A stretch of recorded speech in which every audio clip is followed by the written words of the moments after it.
Frères et sœurs, je reçois des questions. Voilà les réponses que je vais commencer à vous donner. Vous ne comprenez pas jusqu'aujourd'hui que ce n'est pas Dieu qui doit prendre le devant parce que Dieu n'est pas un nom.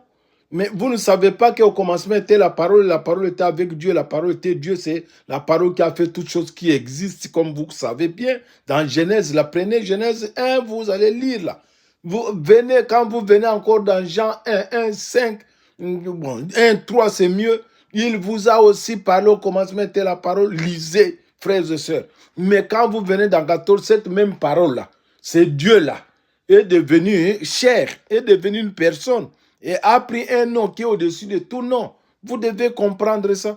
N'appelez pas toujours Dieu, Dieu. Ceux qui se sont du serviteur de Dieu, ce sont les gens qui prêchent l'évangile de Moïse, au temps de Moïse. Mais on vous dit que pour ces temps qui courent, depuis que Jésus est arrivé là, nous avons seulement besoin de la bonne nouvelle.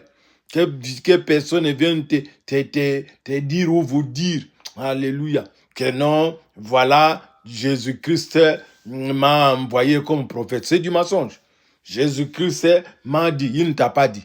Ce sont les menteurs, ils veulent vous prendre de l'argent. Ils veulent vous dire, venez, je vais faire des miracles. C'est gratuitement que vous voulez, non? Un miracle que vous allez ou que tu vas recevoir.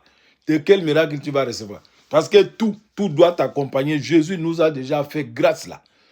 Il nous a déjà fait grâce. Mais celui qui veut un miracle spécial là, c'est celui qui est le fils de Jésus, né de lui. Vous n'êtes pas baptisé, c'est grand miracle que vous cherchez. Vous mourrez dans votre péché. Je ne dis pas dans vos péchés, hein, dans votre péché. Mais qu'est-ce que cela veut dire? Qu'est-ce que cela veut dire? Quand vous n'acceptez pas Jésus-Christ qu'il est Dieu, que c'est lui, on ne doit même pas l'appeler Dieu, Jésus-Christ là, on doit l'appeler Dieu véritable. Parce qu'au-dessus de tous les dieux que vous avez connus, que vous connaissez, que nos pères ont connus, c'est pourquoi nos pères ne pouvaient pas changer de foi, parce qu'ils croyaient au Dieu. Et chaque fois, on disait à nos pères, voilà, il y a un Dieu ici. Dieu des eaux est sorti là-bas. Dieu Baal est là-bas. Dieu Islam est là-bas. Dieu, je ne sais pas moi. Et ils étaient troublés. Mais nous ne devons pas être troublés parce que nous devons lire la Bible. Aujourd'hui, là, on vous a bien expliqué qu'au commencement était la parole s'est faite chair.